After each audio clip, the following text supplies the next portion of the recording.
Right, guys, we'll get started. So we just thought it would be a really good idea to get Cliff back. Obviously, Cliff's bookended our lockdown. Came in to sort of talk about the virus and how it works, and just really to cut through some of the nonsense that you'll read, and give you what nonsense and give you a little bit more accurate facts, figures, data, and things like that. And a lot of the stuff that he's said, for anyone that was on that webinar, has come to pass. It's like Mystic Meg for infectious diseases. So we thought it'd be a great idea to get him back on. Obviously, we reopen in 2 days' time. Hurrah! Yes. And we're excited and we're ready, and we've taken into account the considerations we've been asked to make, but we wanted to make sure that we come to you where you are. I know a lot of you have got concerns, so we've asked, if you've got some questions, ask away, and Cliff will do his best to address them from his far more knowledgeable place than mine. So, has anyone got a question that's live on the call, or do we want to go for ones that have already been asked? Anyone? Millie, Carol, Ben, any of you got any questions? If so, shoot, go for it. Not at the moment. Not at the moment, that's fine. More information. Just more information. Cool. I've been promised an answer about face masks, about whether everyone needs to wear one, are they beneficial? If one person wears one and other people don't, are we wasting the time? Yeah.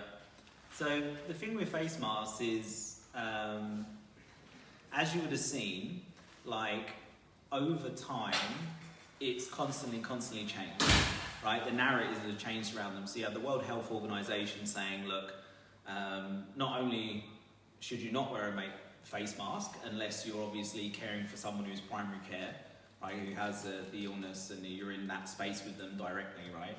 But also it's negative for a healthy person to wear a face mask, right? So, and they actually said that, and that was their narrative up until a couple of months ago, or a month ago. And then all of a sudden, this narrative started to shift and change and mould, right? And so the question is, okay, well, what's the science? The science behind it is very, very clear that, even if you have an N95 mask, which is pretty much the top level of mask that you have, it's not going to give you significant protection against the virus, right? When you look at the macrons, or the size of how we measure against the virus, you are in a position where we're talking such tiny quantities, it's unreal, right? So their argument is that, well, hang on a minute, we can catch these things in droplets, and obviously it will basically, avoid, if both people are wearing it, it'll avoid more of this stuff in the air, okay? And it's still very arguable how much of this is like from that kind of transmission. I was just speaking to Ian before this call, and I was interested because I've been watching the Premier League since it started, right, again. And so they tested 2,078 Premier League players and trainers in the last week, right? They are sweating, they are close contact, they are tackling each other, they're high-fiving, they're meeting in training, all this time. One person tested positive, right? One. That should give us some insight of the transmission that we're talking about is not quite as black and white as what people are saying. So going back to masks, the thing is with it is that there's two things with masks. There is, you could wear a mask and you, for instance, could feel safer, right? So there's the psychological part of wearing a mask, right? So you don't want to discount that for people. But what they've also found from studies is that when people wear a mask, they get more lax on other practices. Does that make sense? Because they're like, well, the mask is what's protecting me because this thing is all airborne, when actually that's just not how viruses work, right? So what we do then is, from government advice, it's like we don't wash our hands or we're not mindful. Just think about like if you have to go on the tube, right? So you wear your mask on the tube, brilliant, you're breathing into it, so you saturate it with, moisture. And how many people have multiple masks to change every hour or so, right? Not many. So then let's think about that as an idiocy, and then let's think about then the next thing is, okay, well, once they have this mask, what do they do when they take it off? How are they disposing of it? Who are they then putting at risk? Because people have to pick it up off the floor or whatever happens. Like, we have multiple things that just haven't been spoken about. Just to say to everybody you should mask up is weird. Like, it's really weird. Because like they did a study, because I get asked a lot, because we have people that we work with that have breathing difficulties and all this kind of stuff, and we get asked a lot, okay, well, what's the negative impact of masks? Well, people say, well, surgeons wear them like all the time, so that's okay. Well, the good news is I found some good studies with surgeons, right, and the side effects they have. So I went and had a look in Asia. It was in Hong Kong. They studied about 700 doctors, and 60% of them suffered with headaches, right, from wearing masks. And the biggest side effect of that is when they did a control study with people who wear masks who didn't, the people who didn't wear masks had better decision making. So what's that telling us? What that's really telling us is about oxygen saturation rate compared to carbon dioxide saturation rate in the cells, right? It's pretty conclusive that if you wear a mask for a certain period of time, it's going to affect your breathing rate, right? How you take in oxygen, how you let it out. The question is, you know, how does it fit within your moral system? What do you believe? And where does it go in that? For me, for instance, like, I'd be exempt from wearing a mask anyway because of various different issues that I had when I was younger.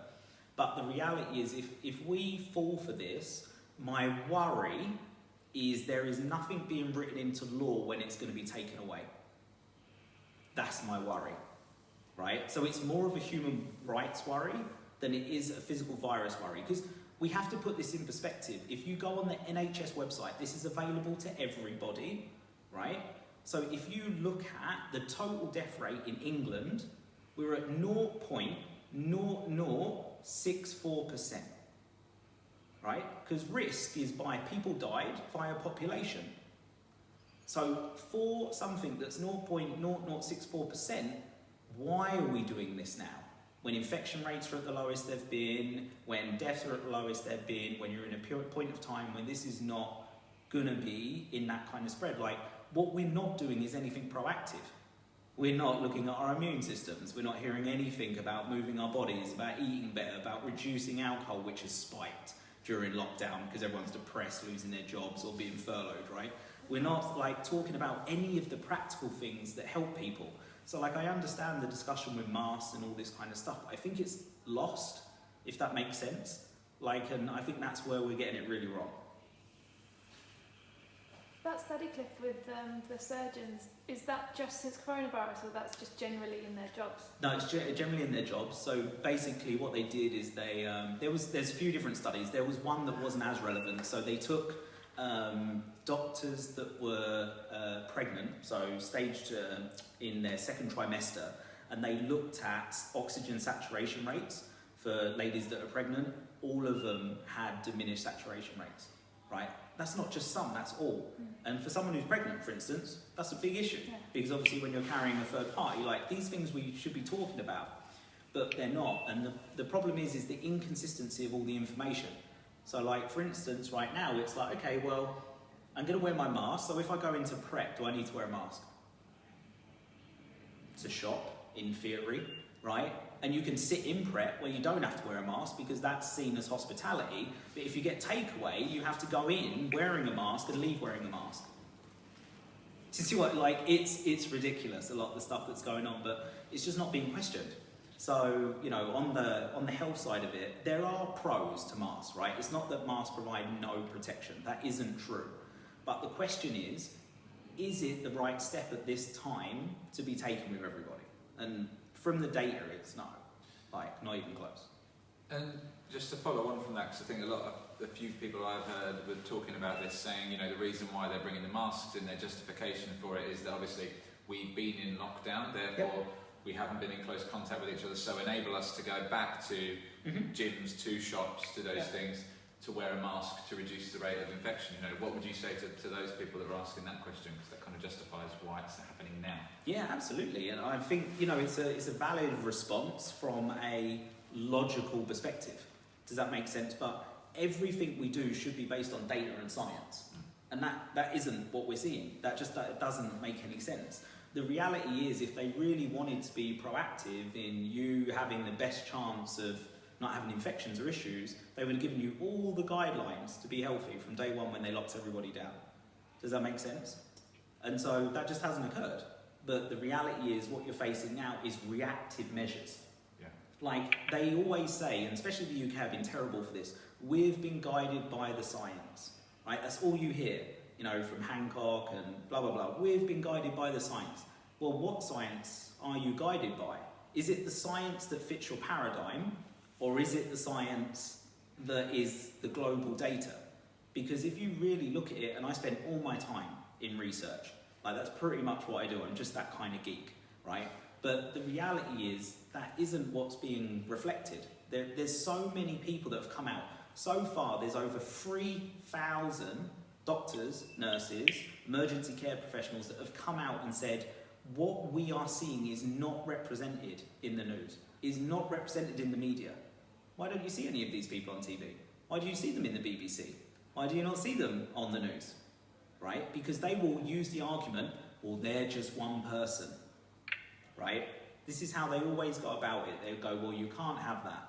And then, you know, when you've got, you know, chief medical specialists or whatever it is, these people are amazing human beings, so clever, so educated, been through so much, but they honestly probably haven't practiced for 10, 15 years. They haven't been in medical settings, right? They've been sat at a desk, looking over data, talking with other advisors, which is all politically driven. Like, if we think, like, Boris Johnson is making the decisions here, like, it's funny, right? It's just not the case, right? So, I'm not saying anything about other than it's not agenda or anything like this. We've just been very reactive, right? We've got clients in New Zealand, for instance, and they were locked down really, really hard for 7 weeks, right? You couldn't even go surfing in New Zealand, for instance. But the reality is, everyone goes, well, we should be more like New Zealand. And it's like, well, hang on a minute. New Zealand has 3.5 million people living in a space bigger than the UK. Like, do you think you're going to get the same kind of infection patterns, same kind of density patterns as what you're going to get? You're always going to get hotspots. But I think what we're forgetting is on an average year, 5 million people suffer with the flu and over 650,000 die. On average years, right? And there's a lot worse years than that. So the thing is with it, the question is, their argument is like, well, this is a different strain and we're unsure, but you've all been bred into the fear of the original model, bear in mind the guy's been sacked now, the original model of what this was all based on. You know, the death rate looks like roughly 3.48%, right? That's what all the lockdowns were chose on, right? And all the issues. But now we have this data that is way, way, way, way, way lower than that. We're still not making changes as if that data was low. We're still making reactive changes. And the problem you've got now is that you've got the media doing what they always do. They're saying there is big spikes in cases, right? So big spikes in cases, everyone gets scared. And it's like, okay, well, compared to when? Is it compared to yesterday? Or is it compared to March when we had our primary spike? Because if you compare it to March to our primary spike, it's probably not even 10%. So is it a big spike in cases, right? Media uses whatever they can to keep you watching. That's what their job is. How do they pay advertising, right? But the reality is, you know, my job isn't to, you know, say this is all wrong or this is all right. I totally, like I was saying before, I understand the concerns of people. If you are someone who is over 60, if you have an underlying condition, if you have a heavily stressful job, you sleep really poorly, you are someone who is much more likely, even if you're asymptomatic, to have more lasting symptoms, right? That's absolute, or more lasting effect to your tissues, to your body. That's absolutely shown, right? There's no doubt about that. But the reality is, what are we doing to move our bodies, to improve our immune system? The way we improve our immune system is being outside, right? That's literally it. We have viruses, bacteria, like you have deadly bacteria just on your skin, right? You have something called Staphylococcus, just on your skin all the time, right? If that gets into your bloodstream, you're going to get very, very, very sick. But we live in this kind of ecosystem of how the body works in this unity, the microbiome as we call it in science, right? And so by suppressing people and putting them inside, causing the amount of stress you've done with work and, you know, suppressing incomes, businesses going under, all you're doing is driving them to more alcohol, more processed foods, because they're trying to get away from that petrified feeling. Makes microbiome worse, makes your health worse, all of these things, right? And, you know, for me, I just think we've looked at it completely backwards. That's just really my opinion on it, right? There's loads of people who disagree with me, and that's completely okay. Like, I totally get that, but I just think we've looked at it all very backwards. Yeah, I think that was kind of my understanding of it from talking to you previously and that was why when we came to decide to reopen the studio, it wasn't just about, oh, we're allowed to reopen now. It was looking at the overall picture and saying, okay, looking at the data, the virus, again, very, very, very low risk, particularly for our clients, you know, the vast majority of who aren't at high risk. However, the longer they stay locked in their flats, getting a vitamin D deficiency, eating poorly, you know, gaining more weight, tanking their immune system basically, that's a bigger increase in the risk factor than them coming and looking after themselves better by coming out and experiencing, you know, a social situation, by coming out of their houses, and by becoming less stressed and less afraid. Yeah. Well, and the thing to always look at this is because all the focus has been on the virus, right? So you always want to look at relative risk, right? Relative risk is the most important thing statistically, and I'm not a statistician, I did it at uni, but I know it basically, but if you understand statistics, you understand you have to have relative risk, right? And so for instance, right now in the UK, via the NHS website, you can see that your chance of dying via a population of 57 million is 0.0064, right? That's pretty low, but that doesn't mean anything to you. But what if I tell you your chance of dying in a traffic accident during your life is 0.4, right? The multiplier of that is a lot, right? You are much more likely at this moment in time to die in a car accident than you are of this virus in the UK. That's just a statistic, right? But the problem is, when you only focus down one route, you can leverage that very easily, and that causes a lot of fear in people. So I'm not saying this isn't a problem that should be dealt with, but there should be primary concerns in our brain. So like something like coronavirus, they've never been able to find a successful vaccine. Why are people thinking that you're going to get it by the end of the year? More importantly, why do you think that you need it if the survival rate under 60 is over 99.9%? Does that make sense? Right? Like, they're questions we should ask. Go for it, Millie. How true about the antibodies and like people who have been tested positive and where UK keeps saying to test for whether you were ever, whether you've generated, you've got the antibodies or not. How valid is it? Like, because there could be several mutations of the same COVID, like, or whatever virus it is.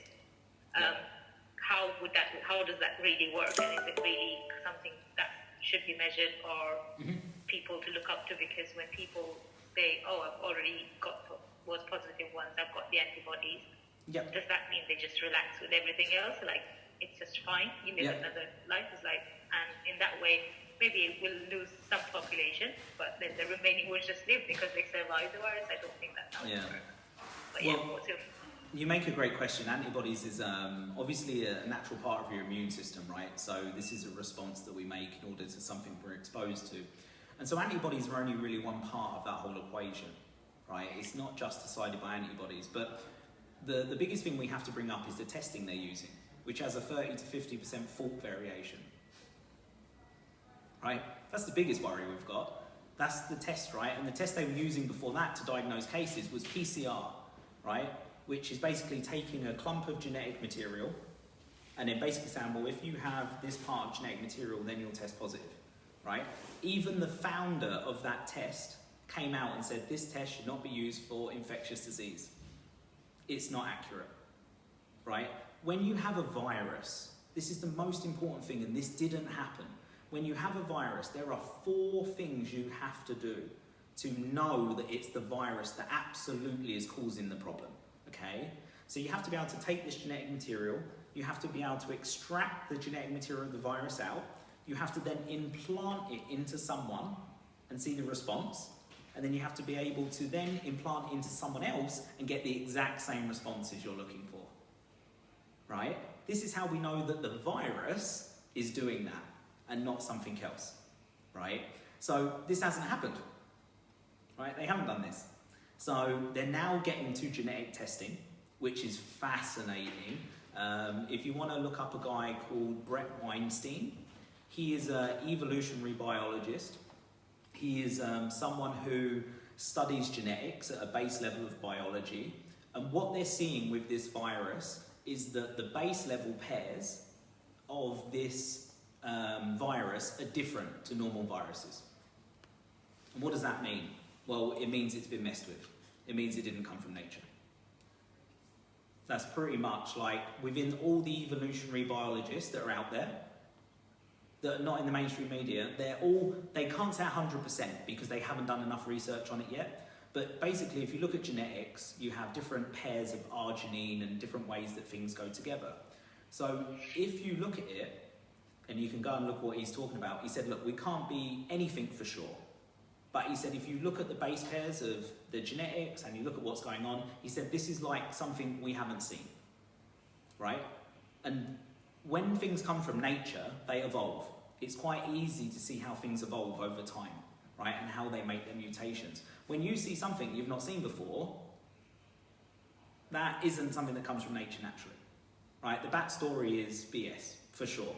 Like, they know that. They absolutely know that, right? But I also, and he says the same, it also isn't a weapon.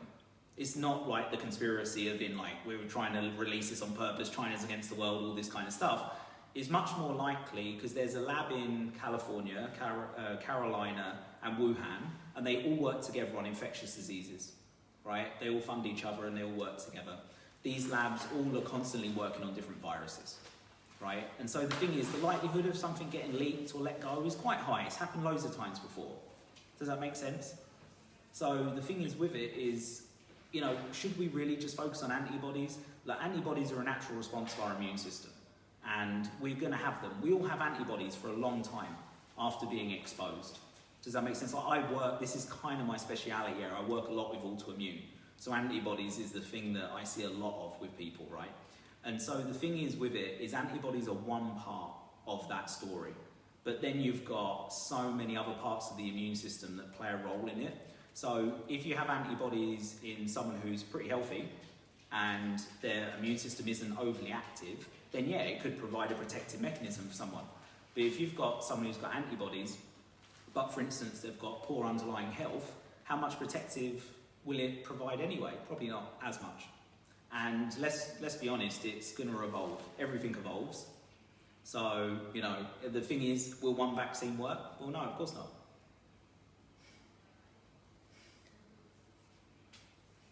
So is it based on the different type of virus or something? Like, you know, we've got vaccines for other things, so is it mainly what it, like how it is being generated or something, that whether a vaccine would work or not? Like, we have got diseases, like, which are now kind of said they're eradicated, people don't get because they always get the vaccines for those things. Absolutely.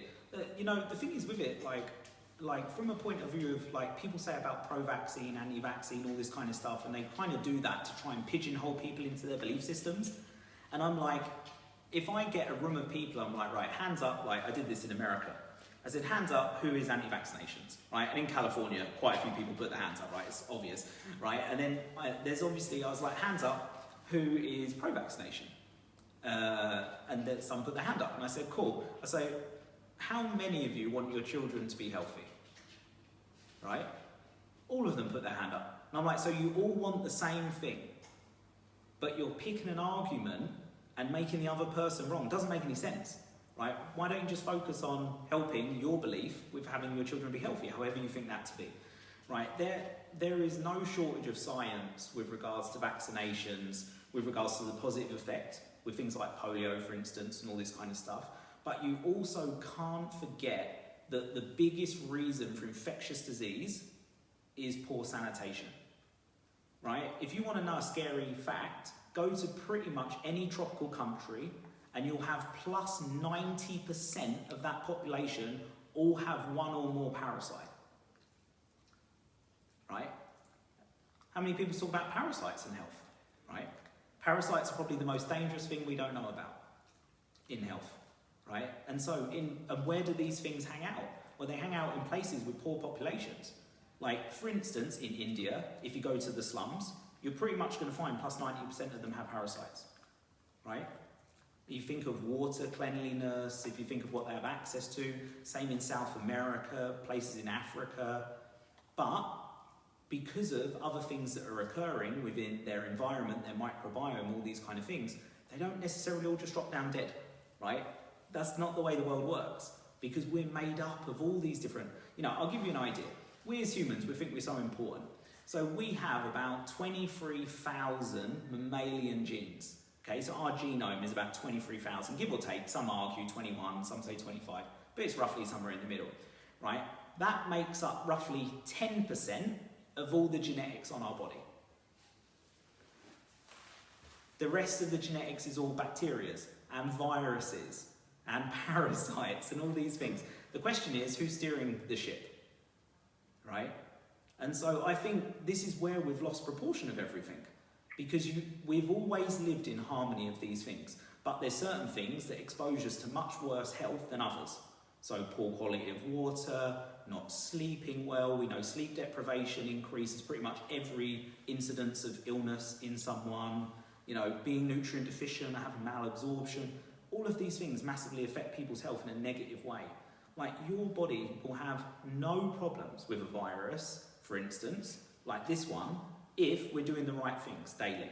But if you are someone who is statistically at a much higher risk, so you're in a care home, right? And for instance, you have one or more comorbidities, then you are someone who needs to be much more aware, right? Something like mask wearing or, staying out of crowded areas, they make sense. They absolutely do. But you should be doing that anyway, while you're trying to improve your health status. Does that make sense? So, to try and make everybody who's healthy to adopt the same thing of people who are unhealthy is going to create, in 2-3 years, a lot more unhealthy people.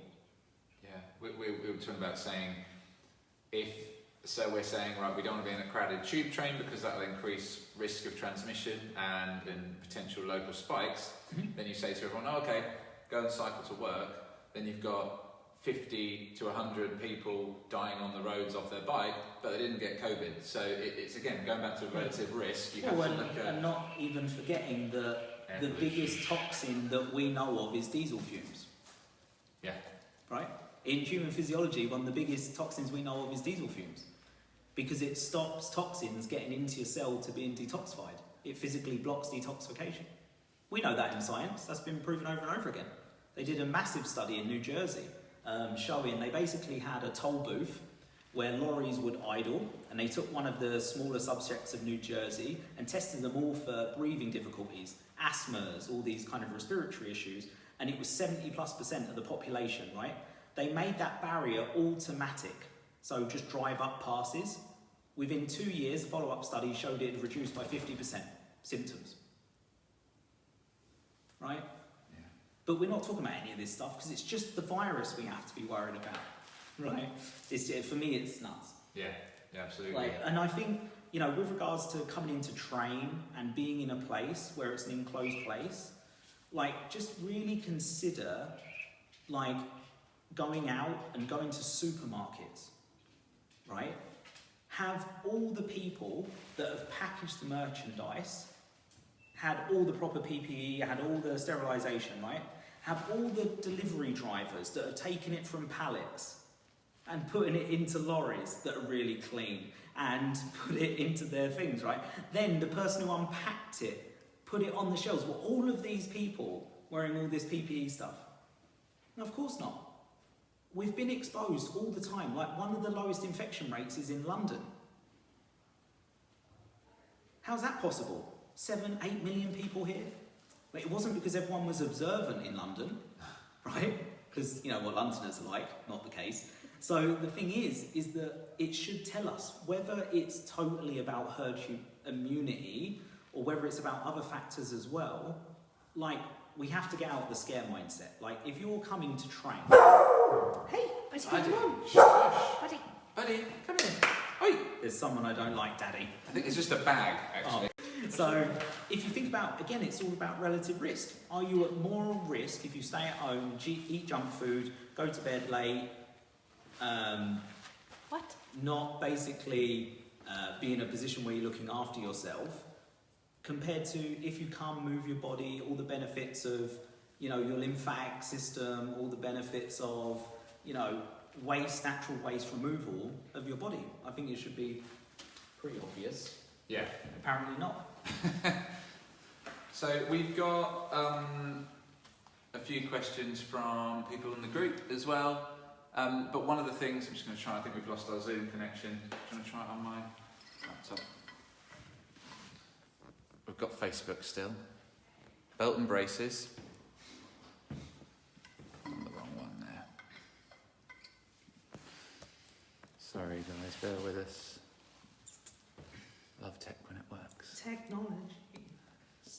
We're on the main feed, yeah? For Zoom? Yep.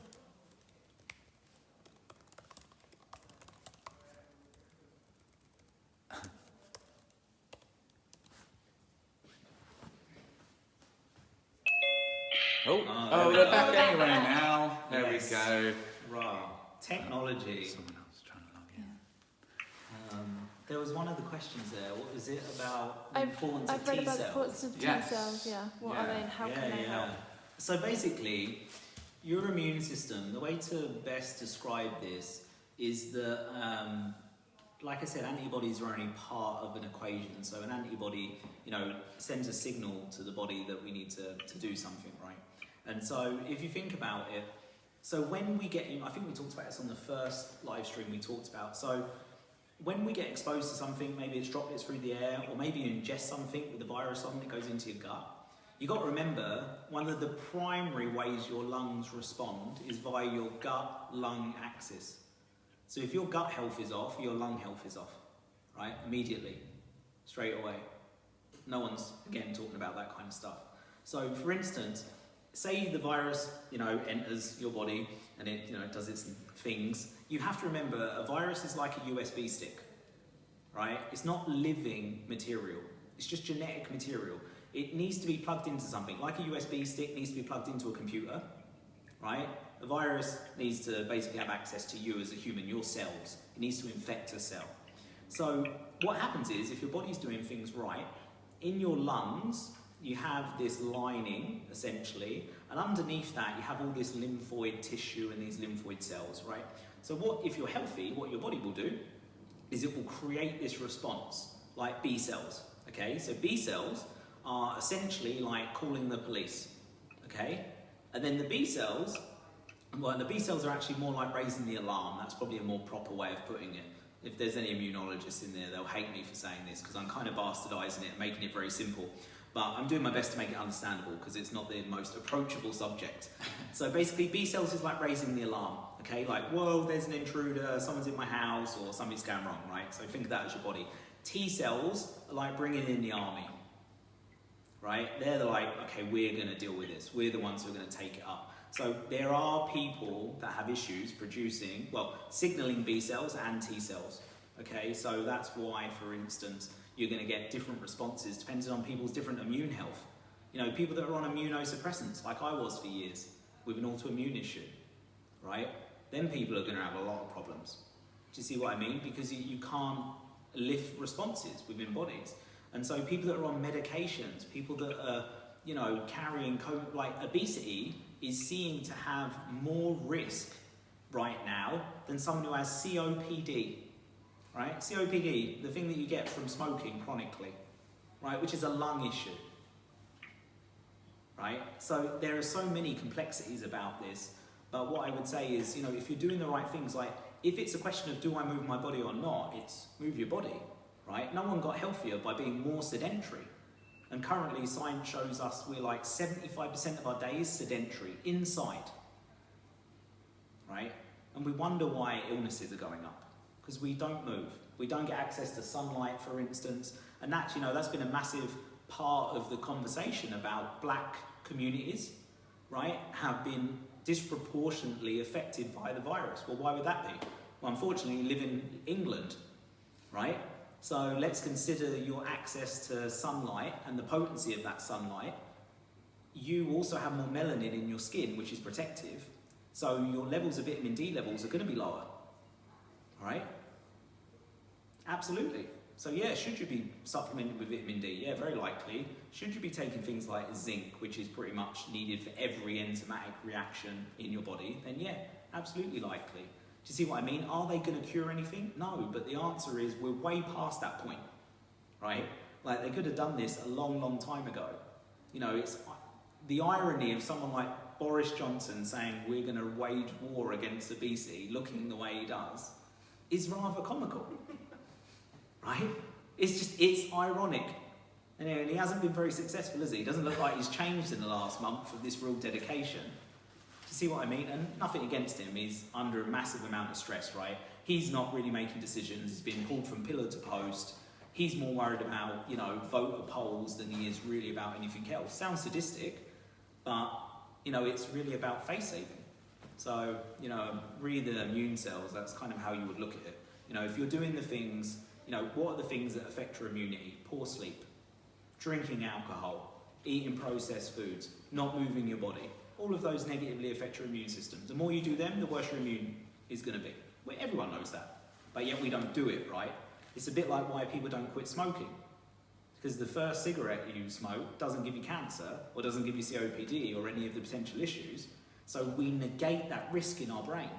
We're very good as humans at desensitizing. Because otherwise, if we were sensitive to everything, we'd just curl up in a ball and be like, I can't do this life. Do you see what I mean? We'd just freak out because everything would feel like a danger to us. So we have to desensitize about certain things. But unfortunately, desensitizing against health doesn't really make much sense. So here we go, Aaron, just off camera, friendly neighbourhood Sparky for anyone watching, has just had a message from, was it a nurse? Yeah, she's a nurse over at Guy's. A nurse at Guy's Hospital just saying they've had a message through from their medical officer? Medical director saying that the second spike has begun in London and there's evidence. There's evidence that it's begun, but Boris is too inept to lock down again, but there should be. Well, a lot of people, particularly on social media, I'm seeing a lot of chat about that as you know, are we going to invoke a second wave by going to the pub or protesting or going to the beach or coming to the gym? What would you say, what's your thoughts on that? It's like, are we deluded that when we leave our houses, the infection rates are not going to go up? Like, is that just me? Does that just seem silly or what? Like, if you are out and about and there are people carrying, then yes, of course infection rates are going to go up. Is it really a second wave? Or is it a response because people have been locked up for so long and they're being out and there's more people around? Of course the numbers are going to go up. But we have to go back to the science. Is it as deadly as what they said? No. Right? If you're in a care home, probably not a great idea to go hang out with people that are infectious. Right? If you are someone who's got cancer, if you are someone who's got autoimmune issues, these are all people that are more susceptible, right? To believe that healthy people are going to be in a position where this is going to cause a major problem to them doesn't make sense. You know, and I see the arguments where people saying, look, we're actually seeing healthy people and children, for instance, that are, you know, having long-lasting effects. They didn't have necessarily symptoms, but you can see issues in their lungs and evidence that they had issues. We don't know how long that's going to last. And I said, well, brilliant. Well, tell me what healthy means. Okay? And they're like, well, they didn't have any underlying issues. I'm like, is that really healthy? Right? They did a study, another study, because I like studies, obviously. They did a study and they showed the people that had the worst clinical outcome to COVID was the people who had the highest baseline cortisol. Right? So cortisol is a stress hormone. Right? You could have zero illnesses. You can just have a very stressful job. You could have lost your income. You could have whatever it might be, and you would be more at risk. But that's not health, because the higher level your cortisol is, the more unhealthy you are. Right? And so what they did, this was in critical care, they run this study. So basically, say you've just had a major operation, your number of cortisol might be 1,000, which is pretty high, right? So what they found is that if you had a cortisol level of, I think it was about 782, but don't quote me on the exact two, it was about 782. If you were at that, higher than that level, you had a success rate of survival of like 19 days, right? It's not very long. If you had a lower number when you were admitted, it was over a month. So primary care in these people is not putting them on a ventilator, it's about calming their inflammation in their body. right? That's what the thing should be. Why is cortisol raised? What things are we missing? Does this person have high fasted blood glucose levels, right? High fasted blood glucose levels are massively part of this, right? In America, why do you think they're suffering so much, right? 40% of their nation is nearly obese, right? Just think about that, right? Metabolic disorder, and that's not just just obesity. Think of all the other people that are overweight. All of these people will have imbalanced blood glucose levels. One thing we know that precursors to things like autoimmunity and poor health is high fasted blood glucose. Again, never been touched in any of the media or any of this kind of stuff. So when people talk to me about who's healthy, I'm the one who's running the tests. I get people that say to me, oh, I don't have any issues. I run tests on them. I'm like, oh, not that you know of, right? Because the reality is we're all constantly interacting in the world, and I don't want to make it a bleak picture, but there's nobody in the world who doesn't have some imbalances going on. It's just how you manage them and your level of exposure. When that level of exposure becomes crushing, and life and all these things that are going on, this is when you become more susceptible, right? Always has been the case, always will be the case. So second wave, yes, infection rates are going to go up. Yeah. Of course they are. But what's the alternative? Keep people locked in their homes and they never leave because they're more and more and more stressed. Yeah. With high cortisol And so then they go levels. out and then they just get sick from something else. Yeah. So, let's not remember, during this period, they've missed 3,000 cancer diagnoses. Sorry, not 3,000, 3 million cancer diagnoses. That nurse that I messaged Yeah. was a cancer nurse. Yeah. And she was so frightened at the start of it. Yeah, about what that was absolutely. for cancer patients. Think of all the operations of cancer. I don't want to sound blunt or desensitized, but the people that are dying above 80, right, and this is someone's gran or mum or dad, and I don't want to say like this, all statistically would have died within this year, right? That's horrible to say as a moral argument, but that's literally the facts of it. These people will die, right? And that's a horrible thing to do, because if it's my mum, I don't want that, right? Because when it's one person, we're very, very, very sensitive. But we as humans, our coping mechanism is to desensitize, right? If, for instance, a charity shows one child in Africa dying, they've done science on this, they know it. So if they show one child in Africa dying or being very unwell, they know you're going to donate more than if you show a whole group of children malnourished and dying, right? So why do they show one? They do it on purpose because they know it elicits a response. We as humans, we have to desensitize, but when it's our mum or our dad or our grandmother or whatever it might be, of course it's horrible to consider that. But as a world stage of what we've done, can it justify the means? Well, I don't think so. We've got I'm not a specialist in infectious disease by any means, but I look into it because I deal with parasites and bacteria a lot within my work. And the reality is there are things in this world that have plus 40% fatality rates that we have no vaccine for, right? And we're talking about producing a vaccine, putting the whole world on hold, right? Until we get a vaccine for something that has a survival rate of 99.9%. Like, for me, it's crazy, like nuts, but hey. Yeah. Yeah. Like, Cool. there's risk everywhere, right? That's all that I can say, there's risk everywhere. And you just have to be the person that evaluates that risk for yourself and just make the best choice for you. Yeah. Right? But to believe that coming into a studio compared to staying at home and eating junk food and drinking alcohol is a better choice, Yeah. might be a bit weird. And some of the things, obviously, I know I spoke to you about this before, but we're taking care with the bays we've introduced and with the way we're going to programs to make sure people aren't in each other's faces and they've got plenty of room moving around.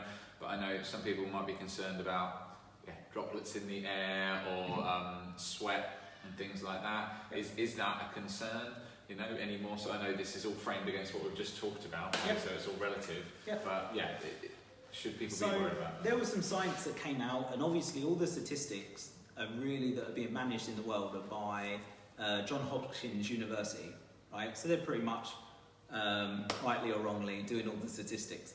And so they came out and they said, your chance of transmission, if you are in close proximity for 20 minutes with someone who's infectious, is 10%. Right? 10%. If you're in close, like you're directly caring for them. If you are not in that close proximity, you are under 1%. You're at 0.1%. Right? That's much more likely from being in close quarters with someone, which is for any infectious illness. Right? That's obvious. But the reality is, like, again, I keep going back to numbers. Like, you know, how much do we want the numbers to scare us, or how much do we want them to help us get out of the situation? Right? We should be celebrating that so few people are dying. Right? We should be celebrating. Because if this was really as bad as what the original statistics of 3-odd% would be, we've got tens of millions dead by now. So, just to clarify on those points, Cliff, I'm understanding this correctly. So, for example, coming in to the studio with the way we've got everyone spaced out, we've seen the bays downstairs, we're doing the same up here. There's a 0.1% risk of transmission. Well, outside is 0.1%. Right. So, like, the risk will go up ever so slightly if you're inside, if that makes sense. Cool. But you're not going to be at 10%. Does that make sense? Yeah. Like, still 10% relatively of risk rate. You have to be there for quite a period of time. Like, you have to be with your client, which would be weird, like in their face, Yeah. like having this very like close conversation for this thing to be like a big issue. Sure.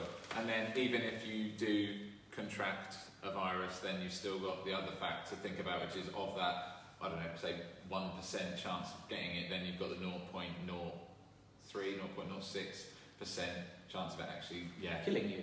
Killing you. Yeah. Which, when you put those two numbers together, is Pretty small. crazy, considering you've got to get here. As all we know, travelling in London is an adventure of its own. Yeah. Pretty much if you're on a bike, yes, Yeah. for sure. So, you know, I just, you know, I don't want to make it a non-event. It is something that we have to look at. But the reason this has become something is our drastic failings in healthcare. Like, you can't cover that up. Like, you just can't cover that up. We don't have preventative care, we have sick care, right? The amount of clients that come to me that have been to 10 specialists, all these different doctors, all these different things, and are just on medications. That's all they're on, right? And then, for instance, we help someone, and, you know, they change and they get improvements or whatever it might be, and it's like a miracle for them. I'm like, no, it's not. It's really not. It's about doing the sensible things that no one told you to do, right? And if we don't do the sensible things, we can't really expect sensible outcomes. Yeah. But hey ho. Mind blowing though. Cool. Guys, has anyone else got any more questions? Any other questions that we haven't covered off already? I've got a bit of a random one. I know you can't tell the future, so feel free to ignore this. But Hang on, I'll do the Mystic Meg. There you go. Just tell me a few details about your life first, and I'll pretend I've told you an answer. it's just about what you think is likely to, because obviously what you're talking about is like sedentary lifestyle, people drinking more, people putting on weight and stuff, which inevitably, no matter how much you try, will always, but tends to happen over Christmas, right? Yeah. And they're talking about like potential increases in the winter and whether it lives longer. Yeah. So what your thoughts were on that, basically, and whether you think there's going to be a bigger problem, because obviously what we don't want to do is to have like second lockdowns and stuff, and then go backwards from the progress that's being made, basically. Yeah. As it's going right now, I don't like what they're doing. Like, I think it's being set up beautifully to lock everybody back down again. Okay. Yeah, I don't want to be like pessimistic about it, but like none of their decision making up until this point has made any sense. Right? It really hasn't. Like, it was late, it was, you know, poor decided, like all the communications, like think of mask wearing, compulsory in shops tomorrow. Not even put out the actual guidelines yet for the shops. It's brilliant, right? So how do you expect someone in less than 24 hours, like in a national chain, to be like, we've got this policed, everything's fine? Do you see what I mean? Like, it's been so poorly handled, and there's been so many. I was reading a QC's overview of the legalities of everything. And if any of you want it, you can read it. It's very, very long. As you can imagine, a QC can write for England when they get into the law. But they were reading about all the irregularities of how parliaments have jumped laws to get round certain things, to put things into place when they've never been discussed, they've never been passed through certain channels. And people would say, well, it's an emergency. But the way they can do that is that they don't have to listen to the science. They can listen to an opinion. And if you allow a government to start doing that, they won't just use it for this situation. My worry is that wearing masks will become normalised. Right? That's my worry, is that masks will become normalised. You are literally, essentially, like if you look at freedom of rights, like there are parts in the Freedom of Right Act where it says you can't dictate what someone wears on their face, right, in certain ways. But this is exactly what's happening, right? And they'll dress it up as, well, we have to do it for safety and stuff like this. But it's like, well, coronavirus has been around for like 30 odd years. We've not been wearing masks for all them time, so why now? And then how long is that going to last? Because they haven't written it into law when they're going to take it out, right? And not even loosely. They've not gone, oh, when infection rate gets to here, or recovery rates get to here, or hospital capacity gets to here, then we'll take it out. No, just totally open-ended, which means they generally can do what they want. So my worry is, unfortunately, it won't be that great when it gets to winter. I think they'll use it as another reason to, put some, let's say, interesting measures in place. I don't know whether it'll go into full lockdown again, but I think they'll just get more and more restrictive with people's freedoms. And it will just force people to a point where they're like, I don't even want to go out. Well, I worry about the testing, because I agree with what you said about the testing not being accurate, and obviously there's been quite a lot of stuff like that. But so obviously in the winter, people are going to get the snivels, people are going to have flu. Yep. I work in a school, right? So they've said if you have any kind of symptoms, you basically immediately need to be sent home. You then immediately need to book yourself a test.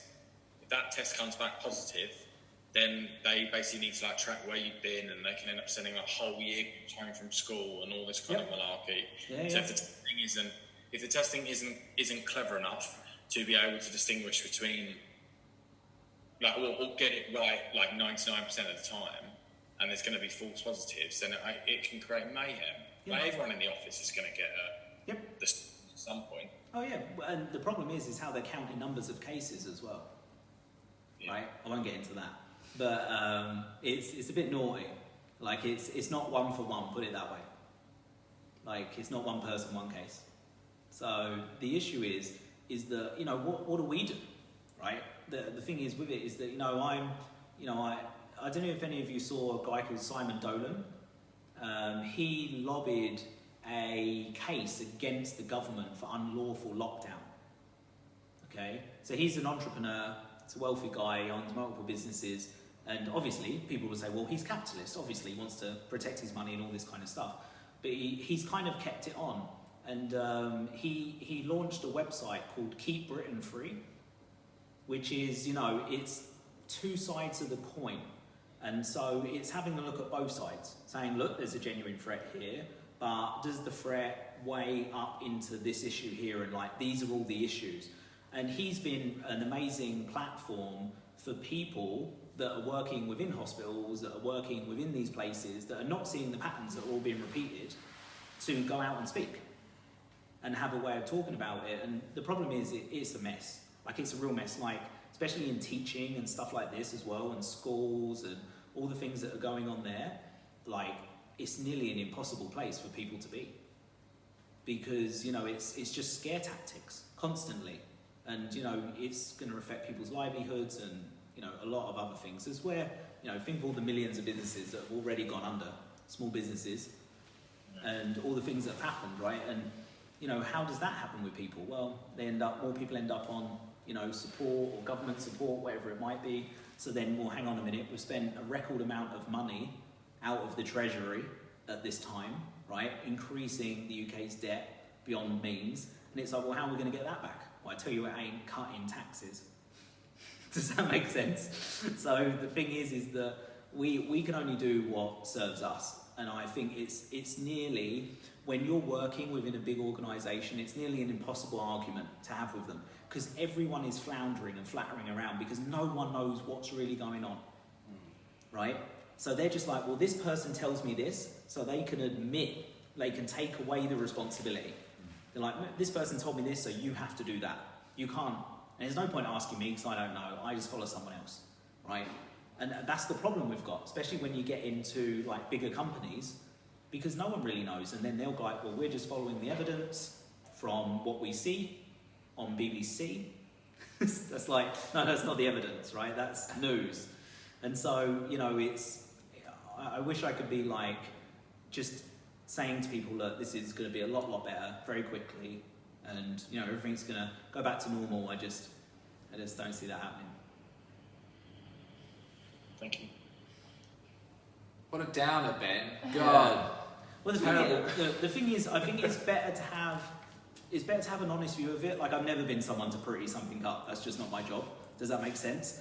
But I don't think we need to be depressed about it. You can only control the factors you can. Yeah. Right? So if you control your immune system, you get good sleep, you know, you're moving your body, all of these stuff, you are going to be someone who's going to be much better out of this than anyone else. Yeah. And they're the things we can control. The problem is, like, and it's happened to me a couple of times because a lot of this is so ridiculous to my brain that a couple of times I've just been like, I think I just want to kill myself. And I say that in jest, nothing like in a seriousness, but I'm just like, I think it'd just be easier if I wasn't here having to hear all this. Like, this is just so ridiculous for my brain to hear. And so, like, there's a couple of times I'm just like, geez, like, I want to go and move to an island where there's no electricity, there's no TV, there is, like, no internet connection, nothing. I'm going to learn to hunt, I'll probably starve, but at least I'll starve not having to hear all this rubbish all the time. Do you see what I mean? But obviously, most of us have to function within the Western world. You know, someone pays our salary, or we have a company that we run, or, you know, we have to interact with the world. So I think we have to find them coping mechanisms that work for us and, you know, realise that actually, hang on, we can control certain things, but if we try and control what's going on in the news or what's going on in the weather or anything like this, we just can't. It's just going to make us miserable. So, like, trying to think about, oh, when will this end? That is only a path of misery, right? Because it's just like, well, hang on a minute, you know, we haven't found, you know, a vaccine for a coronavirus in all that time, and the last one that they tried to trial had a nearly 50% fatality rate in one of their trials. So, you know, I don't know why we're all getting so happy about the potential of this vaccine. It will take years. A normal vaccine is 5 to 7 years to prove it's fully safe. So on that pleasurable note, sunshine and rainbows. Yeah. But you know, sun's out. We've got our freedom, relative freedom at the moment. Cool, awesome. There's just one more thing about, so people coming back to the studio, like, for the time being, we won't be sharing equipment or anything. But if it comes to a point where we're allowed to do that, should people be worried about touching things that other people have touched? The thing is with it, you're already doing it at the supermarket. Yeah. Is it like they didn't shut down Tesco's? Right? Or they didn't shut down everything and say, oh, you can only have deliveries. Like, you've already been exposed. I guarantee it. Like, you've already been exposed. Absolutely. Like, when they were talking about the infection rate, like, they did the study from Stanford that very quickly got quietened down, right? That basically they took a county of California and they basically went, okay, well, this is the cases, but we're going to check the antibodies. And the antibodies were 7 times higher than the cases, right? That tells you how infectious something is, right? It's infectious, of course it is. But the reality is, none of these people got symptoms. None of them people died. Didn't even go to hospital, right? So the infection rate will be huge, and that's normal, right? It's going to be high. And the reality is, of you seeing someone or been in contact with someone who's had it or something like it, you've just been locked in your house for the last 4 months, then, you know, the person delivering your food has probably brought it in for you, so you can thank them. So John, the delivery driver. And then also, if you have locked yourself in your house and isolated to the extreme measures that some people have, you are now more susceptible to being affected by the virus or any other virus. Just anything. It's not even just a virus, just any virus, you know, any condition. We know, you know, it's like a child, right? A child, everything that goes into a child's body when it's first born is like an antigen, right? It's something foreign to the body. So it has to build resilience, right? I deal with a lot of people who have a lot of gut autoimmune issues, and they come to me on very, very restricted diets, right? And there are nearly no foods, all this kind of stuff, because every time they eat the food, they have a reaction to it. So they think, oh, this food's bad to my gut. Well, actually, no, that's not it. You've got an imbalanced immune system, right? You don't deal with the gut first. So on your tongue, you have something called dendritic cells, which are part of the immune system. And you have a protective immunity in your gut. 70% of your immune system's in your gut, right, or around it. And you have these protective cells called secretory IgA.